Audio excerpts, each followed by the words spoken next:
Welcome to episode 216 of OTD, your daily dose of soccer history by 17 Laws Guy. It's June 4, 1950. Warsaw. Poland against Hungary. A friendly. And after 90 minutes, the scoreboard says Poland 2, Hungary 5. Gyula Szilágyi scores a hat-trick. Ferenc Puskás scores twice. At the time, it's a strong away win. In hindsight, the first step in one of the greatest unbeaten runs football has ever seen. For more than 4 years, Hungary doesn't lose an official international match. 31 games, Olympic gold, the match of the century at Wembley, 7 against England in Budapest, the Central European International Cup, 27 goals at one World Cup, and then, of course, the Miracle of Bern. This is the story of the avalanche, the golden team, the magical Magyars. But how did we get here? To understand Hungary in the 1950s, you have to start earlier, in cafes, not stadiums. Vienna, Budapest, Prague. Central Europe before the Second World War is a football laboratory. Austria-Hungary has collapsed after the First World War, but the football culture survives at the borders. Austria, Hungary, Czechoslovakia, with Bohemia and Moravia at its heart, becomes a triangle of ideas. The game is discussed like music, like politics, like chess. In Vienna, Hugo Meisel builds the Wunder team, the great Austrian side of the early 1930s. We met Meisel in episode 52. He's not just a coach, he's a builder of systems, professionalism, international schedules, the Mid-Europa Cup, and the belief that football can be organized into a style. Then there's Jimmy Hogan. We covered Hogan in episode 91, an Englishman who's not really understood at home, but who carries the Scottish passing game across Europe. Short passing, movement, technique, the ball doing the work. Hogan teaches at MTK in Budapest during and after the First World War. That matters enormously, because MTK becomes one of the great classrooms of European football. The Danubian school takes shape. Technical players, close combinations, rotation, intelligence over brute force. Then history turns. Austria's Wunder team is broken by politics. The Anschluss in 1938 absorbs Austria into Nazi Germany. Matthias Sindelar dies in 1939, and with him goes a footballing world we explored in episode 84. Then war, then occupation, then the Soviet sphere. And post-war Hungary becomes a very different kind of football laboratory, centralized, ideological, state-backed. This is where Gustav Seebeck becomes decisive. Seebeck is not just a coach. He's a communist sports official, later deputy minister of sport, and he thinks football politically. His phrase is socialist football, not because the ball reads Karl Marx, but because the team must move as a collective. Everyone attacks, everyone defends. Positions are starting points, not prisons. And he has a structural advantage. Budapest becomes Budapest Honvéd, the army club. It can concentrate talent. Puskás, Kocsis, Cibor, Bostik, the spine of the national team, become clubmates. MTK, later under state patronage, provides another tactical center, especially through Nandor Hidekuti and the deep-lying center-forward idea. So Hungary are not just selecting 11 gifted players, they're building a national team out of club laboratories. By 1948, Hungary are already competing seriously again. Balkan Cup, Central European International Cup, regular fixtures, and a rising group of players. But the project isn't complete yet. In April 1949, Hungary lose 5-2 away to Czechoslovakia. That defeat becomes a purge point. Older names are moved aside. Younger, more flexible players come in. Seppes wants players who can think in motion. In April 1950, Hungary beat Czechoslovakia 5-0. Then, on May 14, they lose 5-3 to Austria. That is the last official defeat before the run. 3 weeks later, they go to Warsaw. Poland score through Zdzisław Modarski after 24 minutes, but by then, Puskás has already scored. Szilágyi scores before halftime, then again just after it, and then again around the hour. Puskás adds another almost immediately. Gerard Cieslik pulls one back late. Poland 2, Hungary 5. Nobody in Warsaw knows they've just watched the first match of a record run. But so what?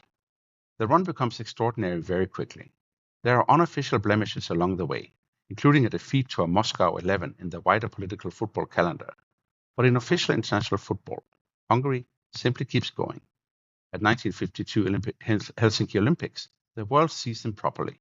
Romania beaten, Italy beaten 3-0, Turkey beaten 7-1, Sweden beaten 6-0 in the semi-final. Then Yugoslavia in the final, politically charged because Tito's Yugoslavia has broken with Stalin. Hungary win 2-0. Puskás and Tibor score. Olympic gold. Now the magical Magyars are no longer a Central European rumor. They are a global football fact. In 1953, they win the Central European International Cup, that pre-European championship competition among the region's powers.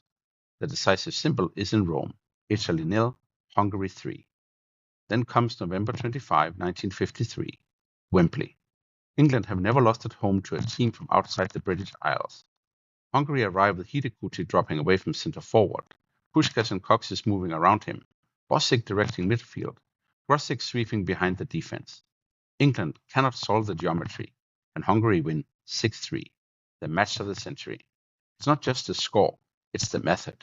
England's all assumptions are humiliated in public.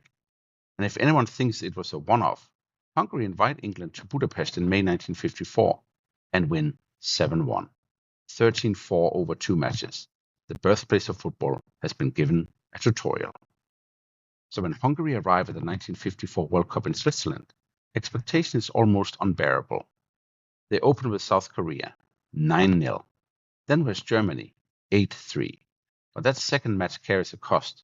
Puskás is injured after a tackle by Werner Liebrich and misses the next 2 games. Without him, Hungary beat Brazil 4-2 in the quarterfinal, the Battle of Bern, violent, angry, and chaotic. Then Uruguay in the semi-final. The defending world champions have never lost a World Cup match. Hungary beat them 4-2 after extra time. So now the final. Wankdorf Stadium in Bern. West Germany again. Hungary lead 2-0 after 8 minutes. Puskás, then Tibor. The coronation seems to be happening.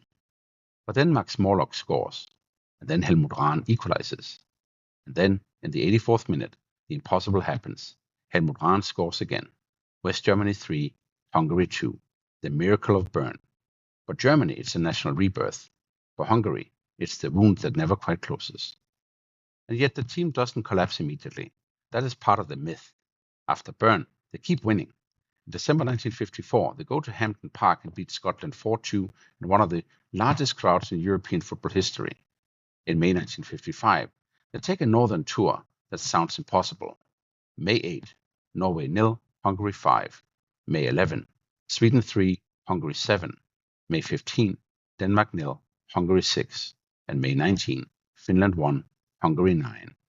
4 matches in 11 days, and the aggregate score is Hungary 27, Nordics 4. Later that year, they beat Italy 2-0 in Budapest, but the end is coming. In February 1956, they lose 3-1 to Turkey.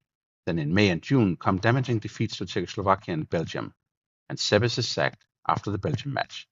The football body is still moving, but the soul of the team has begun to loosen. Then October 1956, the Hungarian uprising. Students protest, crowds gather, Soviet power wobbles, and then Soviet tanks return. Hungary don't defend the Olympic title in Melbourne. Honved are abroad for European Cup tie against Athletic Bilbao. The second leg is moved to Heysel in Brussels. We told that story in episode 50. Honved draw 3-3 and go out, but more importantly, the old team fractures. Puskás doesn't return, Coxes doesn't return, and Tibor doesn't return. Bosic goes back, and some careers continue brilliantly in Spain. Puskás becomes a Real Madrid legend, and Coxes and Tibor play for Barcelona. But the Aranycsapat as a Hungarian collective is over. And that is why June 4, 1950 matters.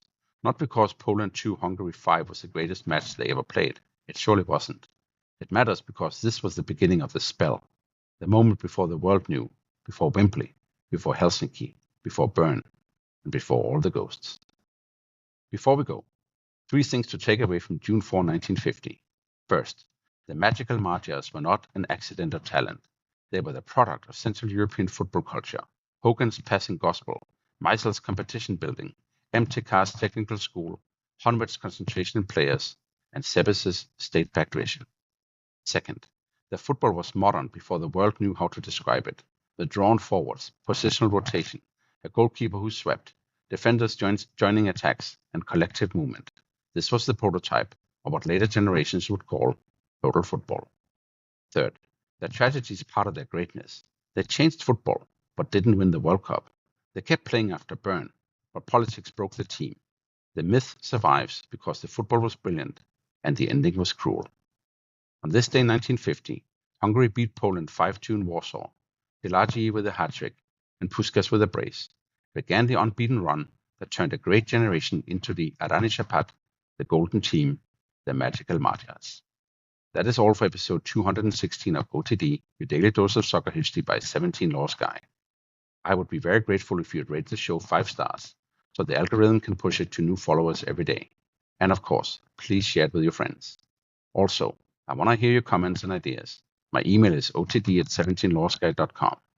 Tomorrow, we go to June 5, 1957, when Belgium's Erik Coppens scored the first international goal from a penalty pass against Iceland. Yes, a penalty pass. See you then.